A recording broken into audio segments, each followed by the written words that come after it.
Hey everybody, this is Lindsay here, just popping in before the start of the episode.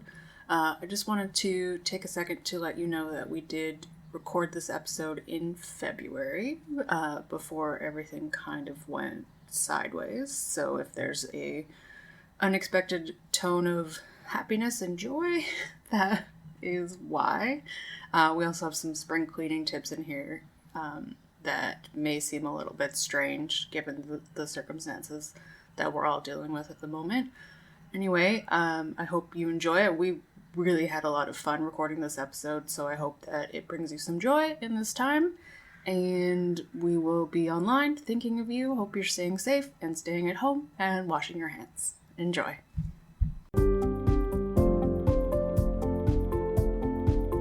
Hello everybody, I'm Nicole. I'm Lindsay. And I'm Sarah, and together we're the co-founders of Whale Tales, a living library of cetacean stories. Today, we're going to the Dolphin Olympics! Ooh. Plus, we have an extra special whale tale from Patrick. Woohoo! So sit back and enjoy as we dive right in.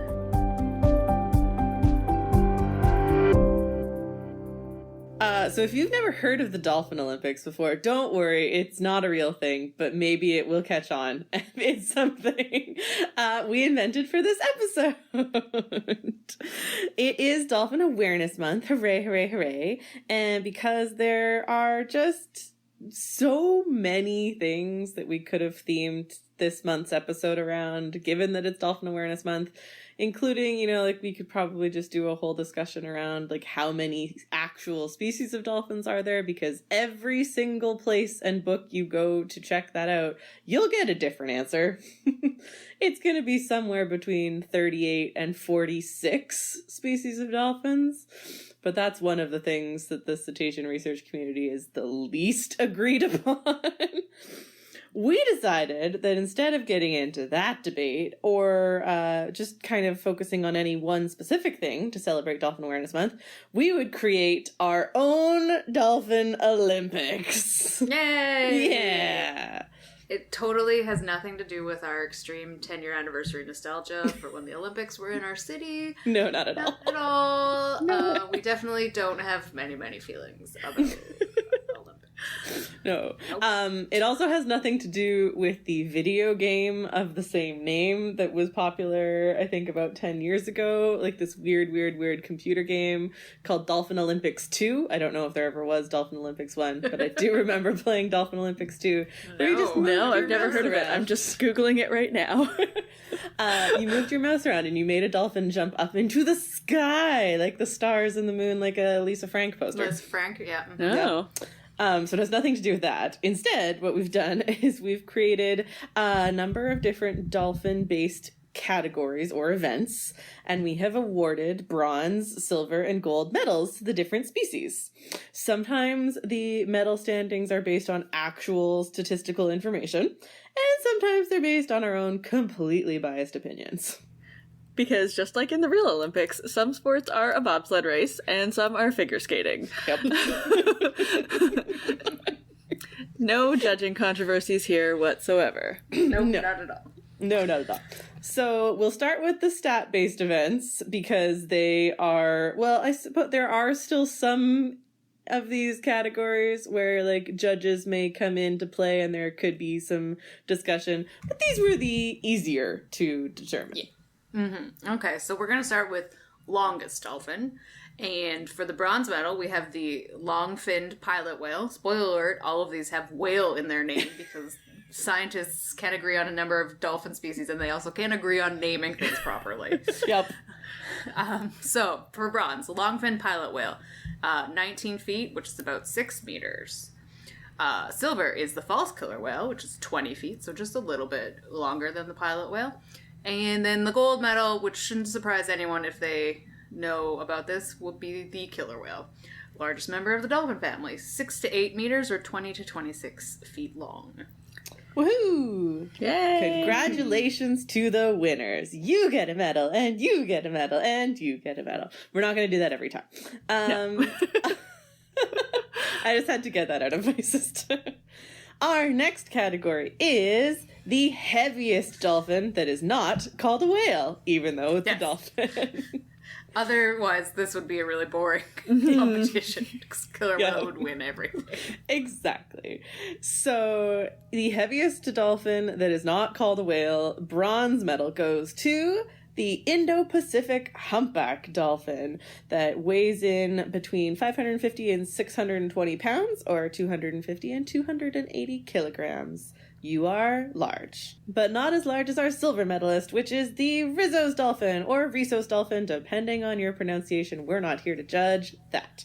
Rizzo's Dolphins weigh on average 660 pounds, or 300 kilograms, and coming in with the gold in a dramatically larger category, still not called a whale, is the common bottlenose dolphin, which is just all over the map weight-wise, because they can be anywhere from 330 to 1,400 pounds, because bottlenose dolphins are crazy. Ridiculous range. And for you metric users, that is anywhere from 150 to 650 kilograms. So some of those bottlenose dolphins might in fact be smaller than our bronze medalists, but the largest ones are double the size of the Rizzo's dolphins of the silver medalists. So that's a little bit about bottlenose dolphins. In the opposite category, let's talk about the smallest dolphins. So with the bronze medal, we have the fairly small Commerson's dolphins. They are about 1.5 meters, or about 5 feet long, and 35 to 60 kilograms, or 77 to 132 pounds. So pretty tiny, about the length of a short adult.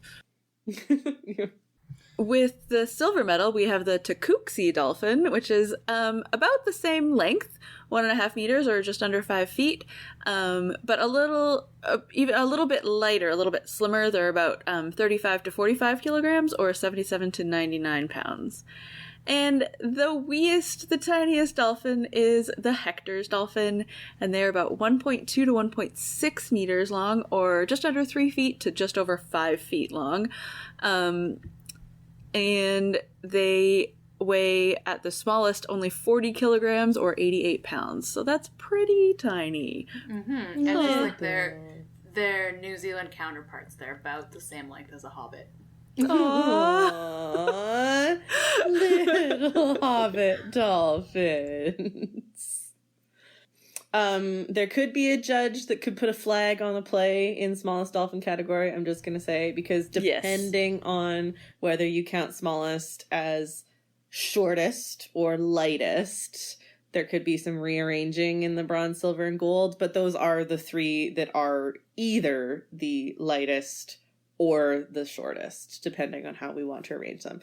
And that's just how they've been categorized today. Hopefully they don't go fight over their medals. Our next event is the fastest dolphin. It's the speed race. Now, disclaimer here, the 3 winners in this category are really the 3 that I could just find decently scientific speed rates on. Measuring the speed of a dolphin is really hard. And unless you're you could also make the case that there's sprinting speed versus long distance speed, just like in actual Olympic categories, there are sprints and there are marathons. So remember that this is a fake game we just invented today, and try not to get too angry with us. So coming in for bronze medal is the spinner dolphin at 38 kilometers per hour, or 24 miles per hour. Our silver medalist here is the killer whale. Giant upset. I think probably lots of people thought it was going to win, but silver medal at 55.5, very specific, kilometers per hour. Or about 34.5 miles per hour. And the gold medal, the fastest dolphin, is the common dolphin, which really surprised me when I was looking this up, because they're insanely fast. They've been clocked at over 60 kilometers per hour, or 40 miles per hour, which is so fast in the water. That's crazy. Just so fast. So Our next category is most populous dolphin. And disclaimer / side note on these numbers is that this is all based on best estimates and also individuals that have been studied enough to have a best estimate. So definitely biased towards individual or like biased towards species that are in areas where they are studied. But based on our best knowledge, the bronze medal goes to local favorite, Pacific white-sided dolphins. There are approximately 1 million Pacific white-sided dolphins. Good job, team. Woohoo! Go Canada. We like to get bronze medals. We do.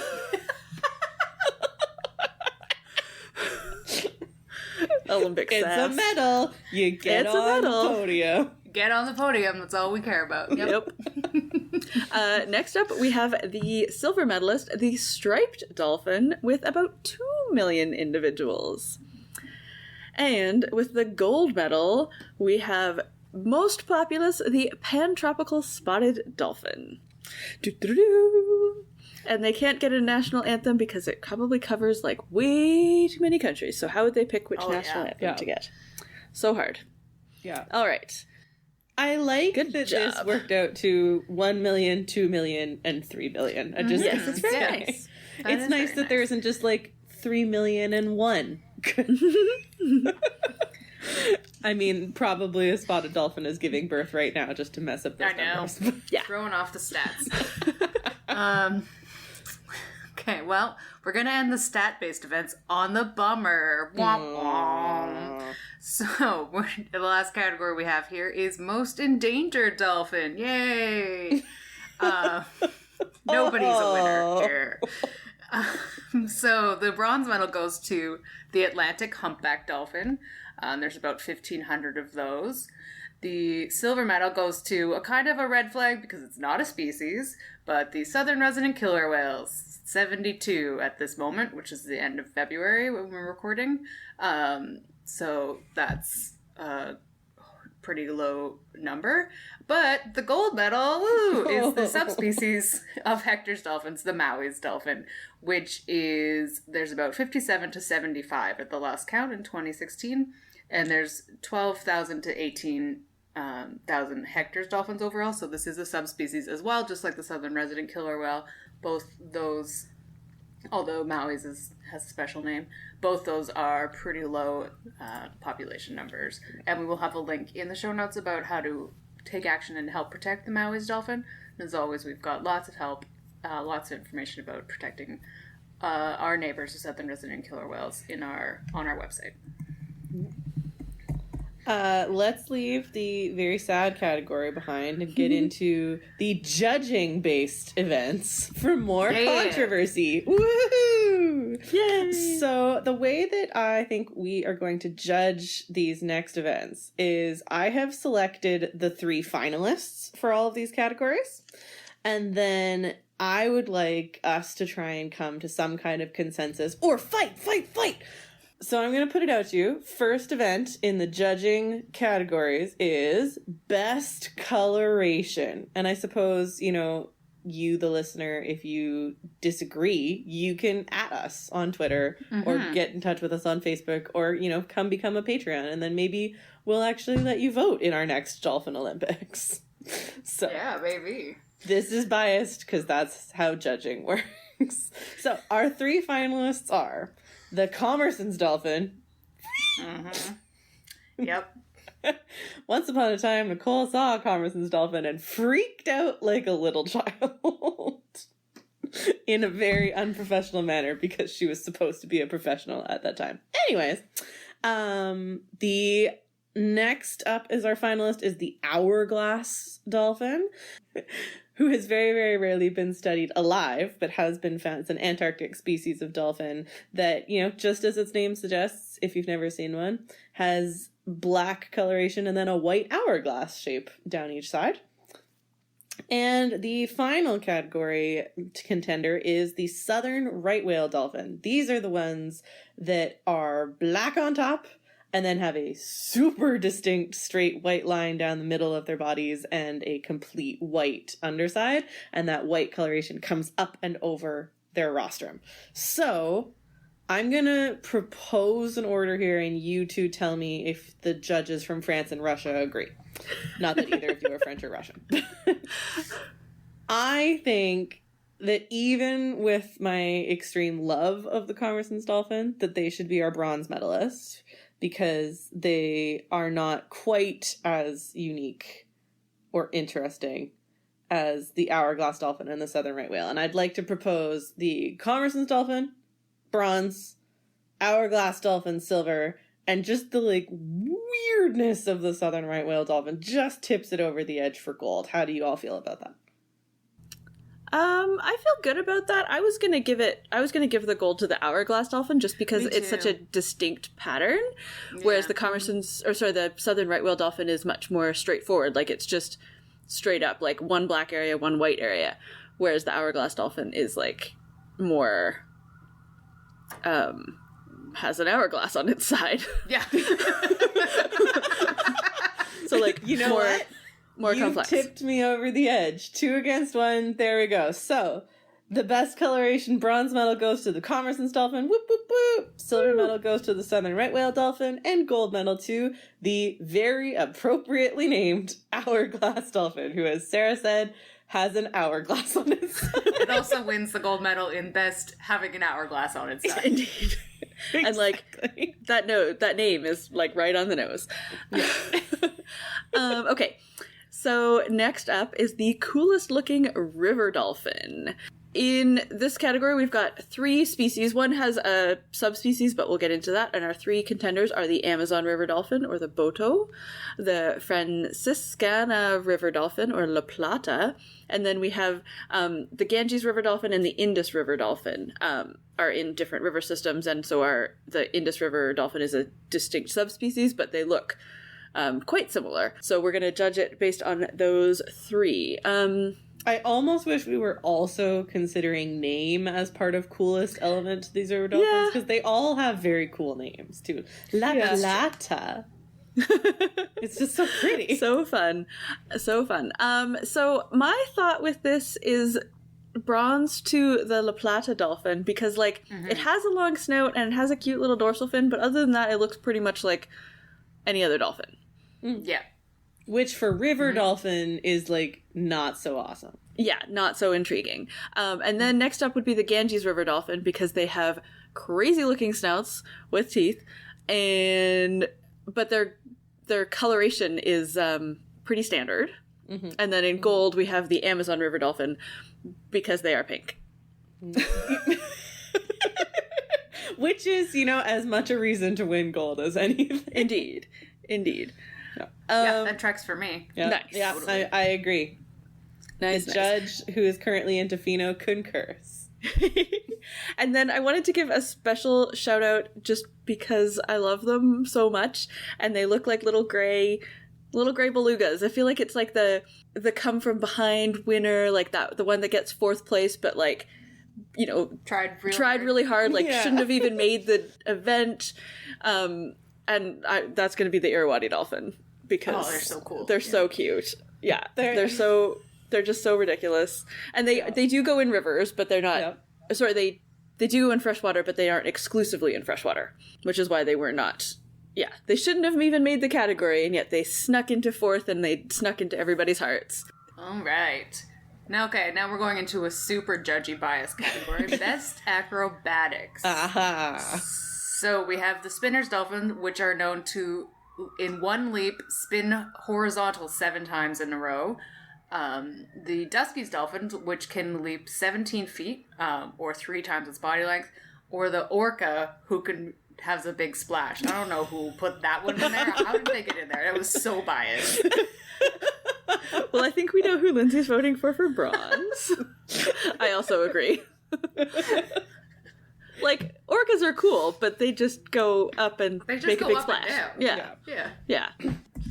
So, Duskies, are they just like, just a jump, but just real long? Well, Duskies are... So the reason why orcas are in there is because the Duskies can leap just slightly higher than our crowd favorite, the Pacific white-sided dolphin. Mm-hmm. Mm-hmm. But in terms of what the Duskies do, they basically do all the same kinds of crazy things that Pacific white-sided dolphins did. So what I was trying to do here with our 3 finalists was get like the spinners, which are just like nobody jumps like a spinner dolphin does. No.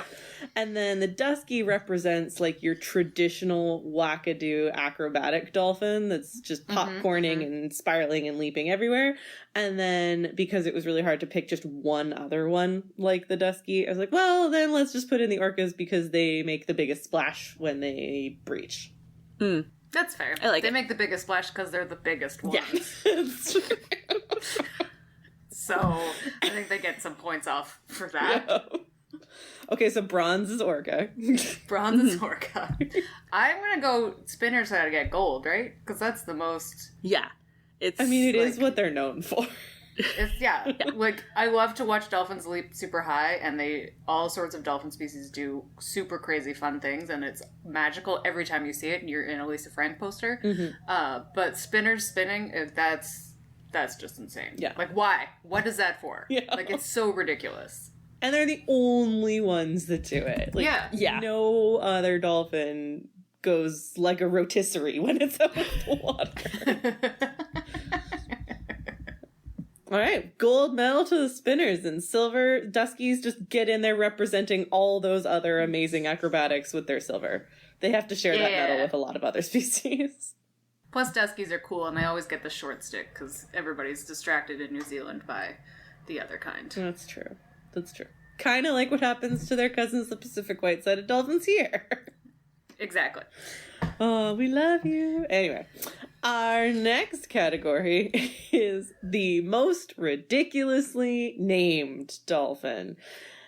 Now, it's worth saying that most dolphins have, in my opinion, really dumb names. Dumb either because it's just ridiculous, which are the 3 that are going to make up this category, or also dumb because they just...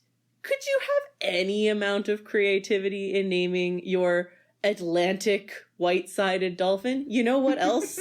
You know what else an Atlantic white-sided dolphin has as a color on it? Yellow. Yellow. Yellow. One of the only dolphins that has yellow on it, and yet they're called the Atlantic white-sided dolphin.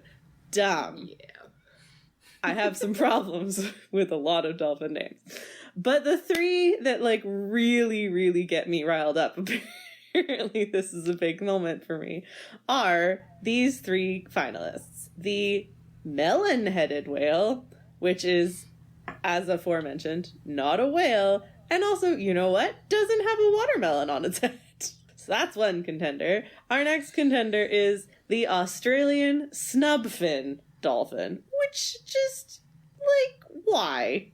So you're not against it being called Australian, right? No, they are in Australia. I still think that's, you know, a lack of creativity on the naming part. But what bothers me is the snub fin, because it just makes me think that they're getting the snub.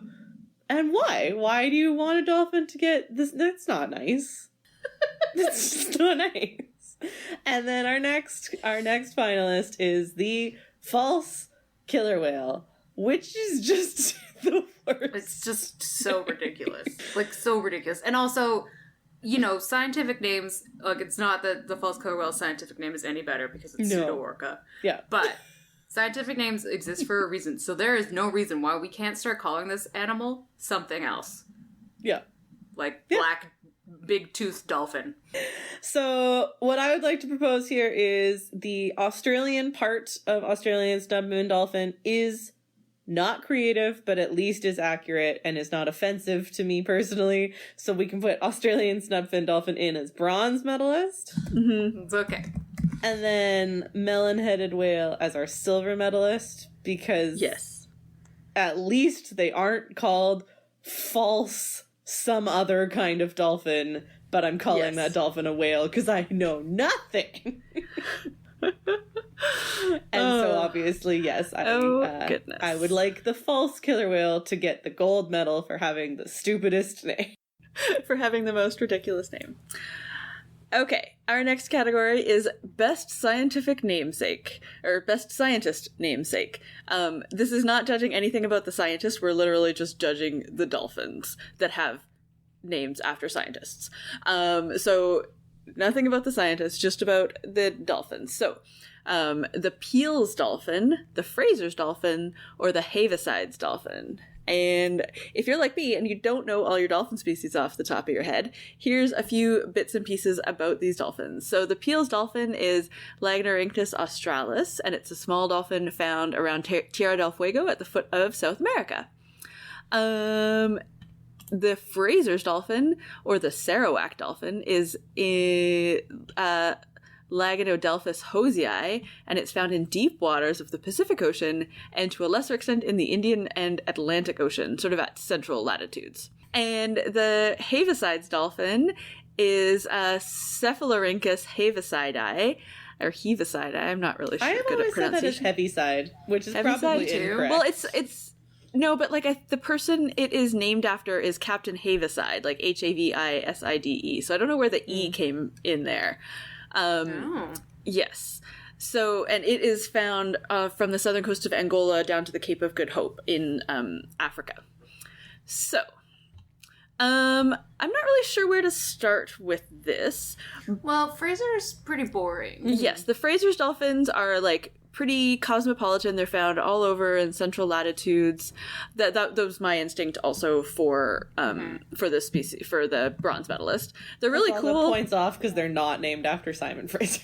Indeed. Yeah. So Fraser's dolphins, and then I think next up probably the Peel's dolphin. As much as they're in a pretty isolated area, like down off the southern tip of South America, they have quite a large range, and they're in really like least concern for genetics. They do have really cool black and white coloring, but nothing compared to our medalists in that category. And then the Havisides are listed as near threatened, and they are fairly small, and they don't they are very rarely seen. They haven't been systematically studied yet. So I think in terms of like needing the gold medal to get a little attention, I think we should give them the gold. Yeah. Because obviously winning gold medal in the Whale Tails Special Dolphin Olympics is going to just give a huge mass of new funding for research. Totally. Yeah. And they're really It's the small thing. and really cute. So, well, they're all cute because they're dolphins. But yeah, those are my rankings. I like. Nice. Yeah. Okay. So now we have another very subjective category. Most famous. So our contestants are the spinner dolphin, which, okay. The orca, also maybe biased due to our location. And the bottlenose dolphin, also known as every single dolphin you've ever seen in your life on a poster. I wonder which one will win. Yeah. Why did you pick spinner? There's a question. Because I couldn't think of a third. Like, orca seemed like a no-brainer to me. Well, obviously, bottlenose dolphin was like I didn't even know that I needed any It's a bit of a others in this runaway category. But in terms of like picking orca, I was like, okay, this makes sense because like killer whales are incredibly well recognized around the world. Maybe not everyone knows they're a dolphin, but I feel like that's also the first dolphin fact you learn when you start learning dolphin facts to try and like impress your friends and family. Be like, actually, did you know that the killer whale is the largest species of dolphin? So I figure, okay, like pretty famous for that. And then I just couldn't really think of a third one that would have any chance of coming close to those two. Yeah. And I just think spinners are so interesting for what they do. They're really memorable, which might help them be famous. And also, like, and maybe I'm biased, but, like, I think they're pretty, like, for people to see them truly in the wild, like, not in a swim with the dolphins at a tropical resort, like they're pretty common for people to have actually seen in the wild, probably more so than bottlenose, but maybe that's my West Coast coming in, I'm not sure. Well, I think they don't overlap a ton. Yeah. But bottlenose are seen, they're way more cosmopolitan. I don't know the full range of spinner dolphins, but bottlenose are obviously very cosmopolitan because they're found all over the place. Everywhere. Yeah. So, but yeah, lots of people would probably have seen spinner dolphins in the wild, whereas they would have seen bottlenose dolphins like on TV or in a facility of some kind. Yeah, that's true. Or any dolphin picture frame your family has ever bought you. Yes. Yeah. Yes. Or your dolphin statues. trash can. Yep. Snow globe. Toilet seat cover. Yeah. Yeah. So many. So many. So many things. Okay. Good job, Bottlenose. Yay. So are we feeling pretty good about bronze spinner, silver for Orca, and I mean, there really was no contest here. Bottlenose. No, I don't think so. Like, Orca is an interesting conversation because people really recognize orcas, but yeah. I still think no bottlenose. contest. Yeah. Yeah. If you asked a kid to draw a dolphin, it would look probably like a bottlenose dolphin. One more gold medal for the bottlenose dolphin. Although it hasn't actually won gold in our Olympics today. It hasn't actually won anything. No, it won. Because It they're won weirdly longest. big / Or heaviest. small. Heaviest. Yeah. Yes, heaviest, not longest. Orca won longest. All right, team. It's time for our last event. And this is the one, it's a surprise entry today in our Dolphin Olympics. Each of us has to submit for judgment our favorite species of dolphin. And then we have to try and come up with the consensus of what should get gold, silver, and bronze for best overall dolphin, according to Lindsay, Sarah, and Nicole.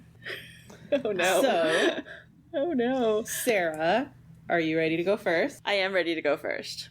Okay, my favorite species of dolphin is the Dusky Dolphin, or Lagnorhynchus obscurus. It is a dolphin found in the coastal waters of southern hemisphere, around South America, Africa, New Zealand, basically near the coast in a lot of areas of the southern hemisphere. They like cool currents, inshore waters, and they're super acrobatic, based on their silver medalist in the best acrobatics category.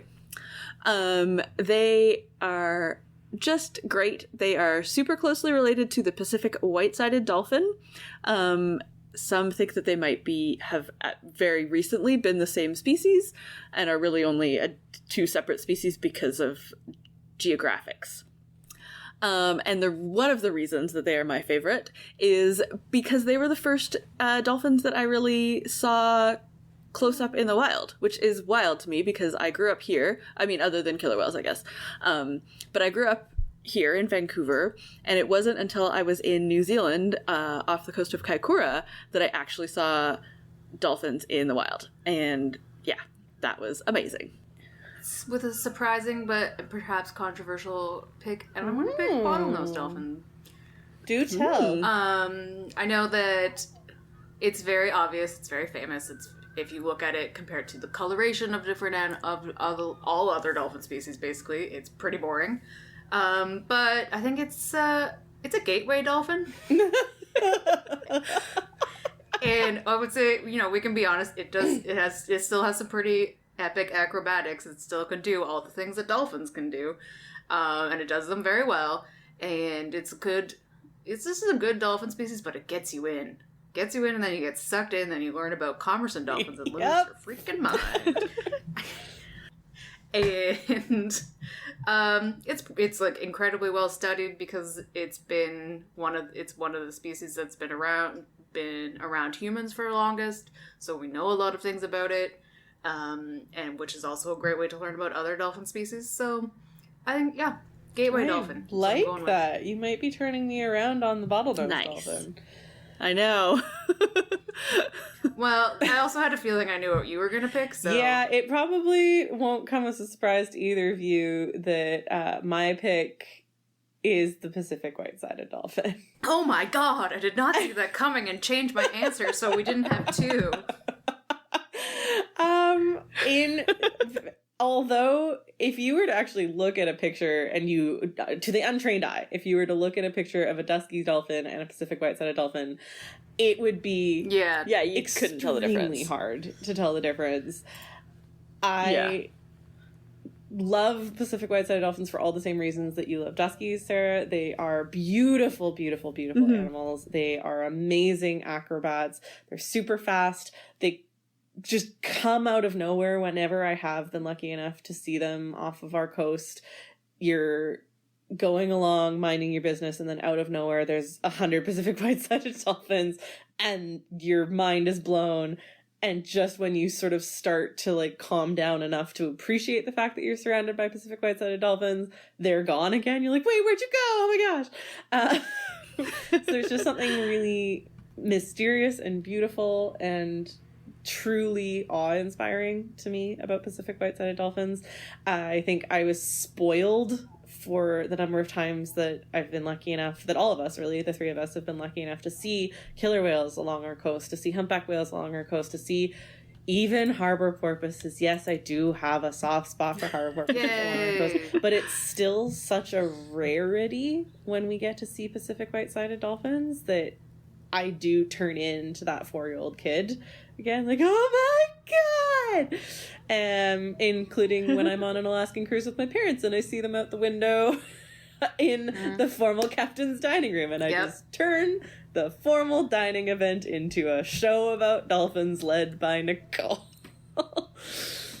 So yeah, there's just no contest for me. I love them so much. There's always going to have such a special place in my heart, and I think they are the bee's knees of the dolphin world.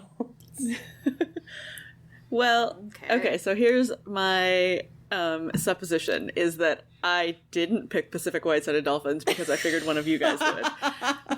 And Lindsay didn't pick them because she knew Nicole would. So therefore, I wonder who's gonna win.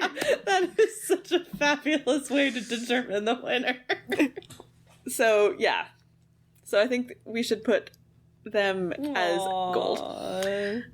Aww. Yay! And then I don't have strong opinions about the other way.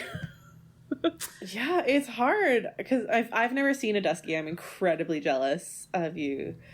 Me either. Yeah. And I think you might have really tipped me over the edge, Linz, with the gateway dolphin. Plus, also from like all three of us being giant nerds perspective, there's no dolphin species, including killer whale, that you can learn more about than the bottlenose dolphin. Yeah. Totally. And, like, I will say, as much as, like, I didn't think I cared that much about bottlenose dolphins, I've seen them, like, really up close a couple times. Once was in a aquarium, if I can't remember where it was, but, like, right at Epcot. Oh, yeah, at Epcot, like, pretty close, and was, like, blown away by how huge they were. And then I also got to see them when I lived in Australia. We would go squidding, like fishing for squid off the dock on the full moons. Anyway, so we would see bottlenose dolphins come, and they would like basically, if they could have, they would have taken the squid right off of our jigs. Like they were, and like jumping in the full moonlight was ridiculous. Yeah. So yeah. Yeah, I had that too. I had them bow riding in when I was in Shark Bay in Australia, and they were bow riding, and because they were making splashes, they were making rainbows with the sun, so they were bow riding and jumping over rainbows, so both of us were basically in Lisa Frank. Yeah, so like as much as you think you're like kind of over bottlenose dolphins, like you're not. No, they're always going to be so I think they can be a real good dolphin. So I think they can come in silver here. They are the most famous according to our completely biased Olympic judging today. So I think they can come in best overall as second place. Mm-hmm. And like I still will always love Dusky Dolphins. They'll always have a special place in my heart. And they, you know, being from the Southern Hemisphere, especially competing in the Dolphin Olympics, where we're all from the Northern Hemisphere, I think getting bronze is a great accomplishment. Good job, Dusky. I agree. Yay. And good job, us. Yay, we gave out so many medals and we didn't fight. Good job. Yeah. Do you know why? It's because we all just love dolphins. We all love dolphins. Also, we don't really fight that often. We hope that you have enjoyed our Dolphin Olympics. If you would like to participate in our Dolphin Olympics ongoing competition, you can join us on our Patreon at patreon.com/whaletales and vote for Miss Congeniality. Basically, this will be all the dolphin species or as many dolphin species as we can include, and our patrons will get to vote on their favorite of the less recognized dolphins, or the dolphins that we missed out on this episode. So if we didn't talk about your favorite dolphin, check us out on Patreon and vote for your favorite there. That poll will be up for the whole month of April. or from when this episode comes out until our April episode comes out. Yeah. So almost the whole month of April. And thanks so much to our current patrons, and welcome to any new patrons. We so appreciate all your support, and really couldn't do this without you. So thanks for being awesome. You also get a gold medal. Medals for everybody! Yay! After that exciting series of events, let's calm ourselves down a little bit, get into some zen moments to think about the competitions we've witnessed, and get to our fun flipper fact. So we're doing zen, because today's fun flipper fact is about how dolphins sleep. Which, to be perfectly honest, I think is actually my very favorite dolphin fact when I am hard-pressed about it. Awesome. I've definitely said that to people before, so if someone has ever talked to me about dolphins, I should make sure that I am consistent. Yes, I am pretty sure that how dolphins sleep is my favorite fact generally about all dolphins, because I am extremely jealous of how they do it. If you've never heard this before, hopefully it will blow your mind. It's pretty fantastic. The way that dolphins sleep is that they never fully go to sleep the way that we do. So you've probably heard before that dolphins are conscious breathers. This means that they do need to think in some way about every breath that they take. So if they were to fall asleep the way that most humans sleep and get into like a deep REM sleep cycle, they would no longer be able to have the higher brain functioning needed to remember to go up to the surface to breathe, which would be bad for all dolphins. So unlike us who, sleeps and breathes perfectly fine every night, probably with some snoring in there, if you're me at least, dolphins have to stay awake enough to be able to breathe. So the way that they have evolved to do this is that they only sleep half of their brain at a time. So when it is nighty-night time, which can actually happen at any point in the day, it doesn't have to be night, what a dolphin will do is it will close its right eye. It could also start with its left, but for the sake of this explanation, I'm going to say a dolphin will close its right eye. And because of how brain hemispheres work, when you close your right eye, the left side of your brain is what is controlling your right eye. So there's a cross functionality in brain hemispheres. And so when a dolphin closes its right eye, the left side of its brain, the left hemisphere of its brain, shuts down. Not completely. There is still some minor brain activity so that, again, all of the different parts of the dolphin's brain that are functioning to keep the other eye open, to keep the left eye open, to keep the dolphins swimming. They're usually still swimming slowly and not, leaping crazy acrobatics out of the air, but they are usually still moving.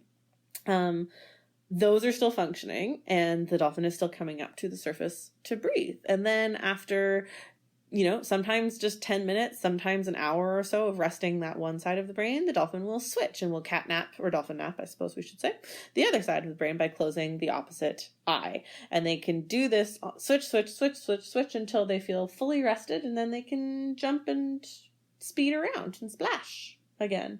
Plus, because of the way that they sleep, by doing it this way, they are always aware of potential prey and potential predators. So unlike, certainly myself, when I wake up, I'm pretty groggy. It takes me at least a good half an hour to be ready to talk to anybody, including sometimes my husband and son when I first wake up. A dolphin doesn't have that kind of grogginess problem either. They can just snap to it and catch that fish that wandered across their path while they were resting, or get away from that shark that is also coming after them. Pretty awesome. I would get so much done if I could sleep like a dolphin. But you wouldn't have opposable thumbs, so it would be way harder to do a lot of things. It's true. Point. Would I rather have opposable thumbs or be able to basically always be awake? Question for another day. And that is how dolphins sleep. So we're going to head into our whale tale for this week. And it is, of course, a dolphin tale, not the movie. We reached out to a couple of our storytellers to hear some of their dolphin stories, and we got a great answer back from someone who's submitted a couple of stories, Patrick. So take a listen now, and he tells us his great dolphin tale. One of my favorite dolphin encounters that I remember was probably one of the first encounters I had with a large pod of dolphins out in the wild. This was back in 2017. I was whale watching out of Monterey Bay with a fellow cetacean lover friend from work. And we went on one of their 12-hour trips because it gave us more time to look for deep water animals like blue whales. But, I just enjoy spending as much time as I can out in the water. This was about 5 hours into the trip after we left a couple of humpback whales. The captain had mentioned that she saw a couple of dolphins out in the distance, and as we got closer to the area, we started seeing these Pacific white-sided dolphins pretty much all around the boat. They were porpoising, some were breaching all the way out of the water, getting some really amazing airtime, doing flips and tricks in the air. It was pretty cool to see. And as we stopped the boat, we noticed that a couple of them were kind of converging on this area, probably feeding on a school of fish. There were a couple of seabirds there, different gulls, and a black-footed albatross. It was a lifer for me that day. But as we were watching this smaller pod feed on the school of fish, we noticed that there were hundreds of more kind of converging on this area. And at 5 minutes later, we had pretty much a super pod of these Pacific white-sided dolphins all around this, easily numbering hundreds, if not thousands, of these dolphins. Just darting in and around, porpoising, doing some breaching behavior. And intermixed between these Pacific white-sided dolphins was another species I had never seen, the northern right whale dolphin. Kind of a unique-looking dolphin in the sense that it lacks a dorsal fin that we often associate with dolphin. Totally jet black dorsal side with a white belly.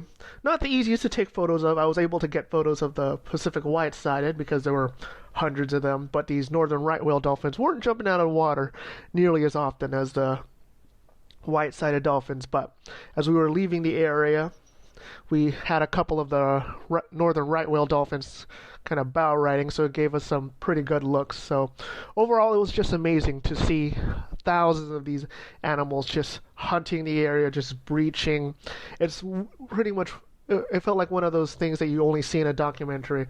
So for this to be one of my first encounters with two species of dolphins that I had never seen before in the wild, it was absolutely stunning, absolutely amazing.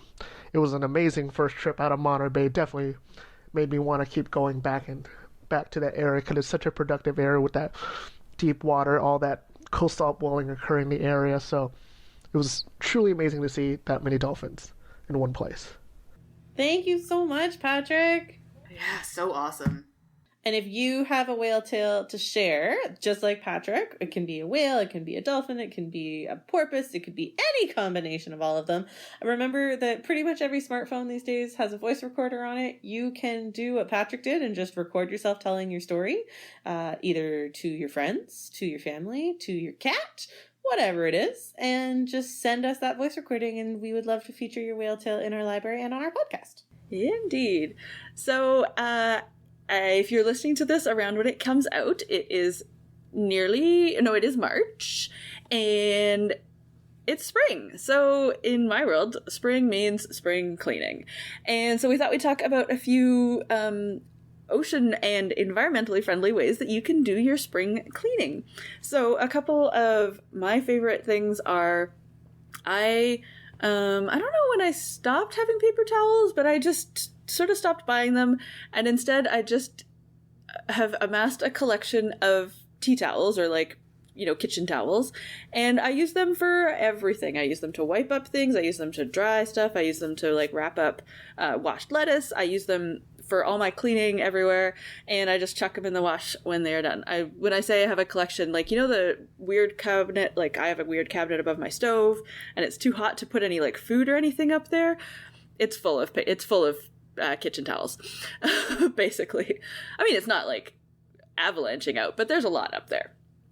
Right now it is empty because they are all mostly dirty. But yeah, so that was one step. And then the other thing is buying refillable or bulk cleaning supplies and then using those to make your own like spray and wipe or glass cleaner or anything like that. So I really like doing that. You can find lots of great recipes on the internet. Start with ones that are super basic and then use things that you already have around the house. Like, I don't know, like spray and wipe that's just like water and vinegar and a tiny bit of dish soap works shockingly well. So yeah, and you don't need to buy anything extra. Yeah, and the other thing that goes along with spring cleaning, one of the probably something that springs into your mind, when someone brings that up, is going through closets and stuff, or condoing, as the phrase is caught on.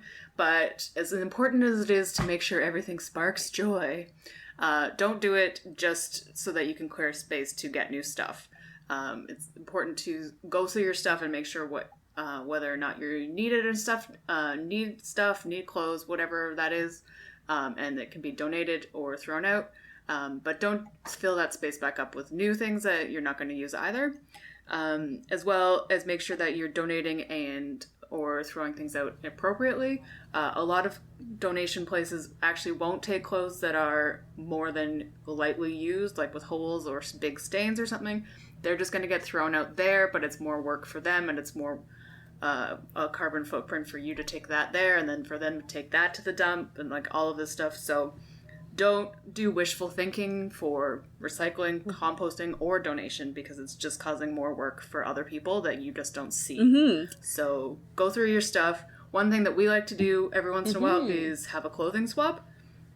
And we get like 10 people together in an apartment.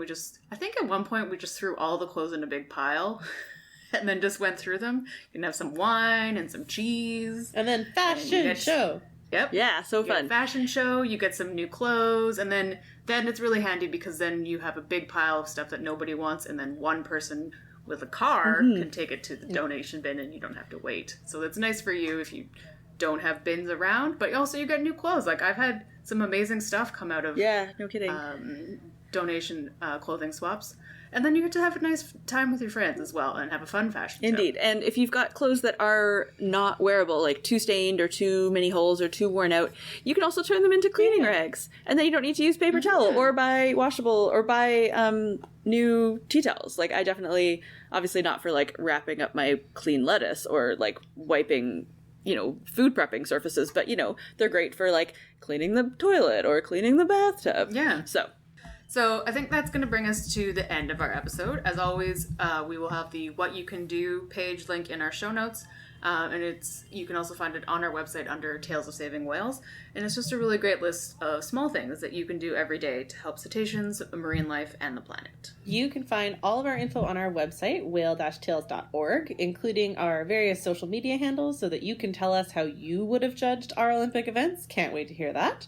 On our website, you can also find our merch, a link to our Patreon where you can vote for the Mr. or Mrs. Dolphin Congeniality, as well as get a discount on that merch if you want to show off some of our cool whale tales to celebrate Dolphin Awareness Month. You could probably still get it. Our podcast subscription link is also there, and most importantly, you can find over 750 whale and dolphin porpoise stories in our living library. you can also head to our website to share your stories. Remember, it's not a big deal and it's not scary, and you don't have to be an expert. If you've seen a cetacean, we would love to hear about it, and we would love to add your story to our library. So click the share link on our site, contact us on social media at whaleTales.org, or email us a voice memo like Patrick did and tell us all about your incredible cetacean encounter. That's whale-tales.org. Tales like the stories, not tales like the animal. Thank you again for listening and supporting us. We will be back on the last Wednesday of next month with more fun facts, stories, and super nerdy trivia. Thank you, everybody, and have a whaley/dolphiny great day!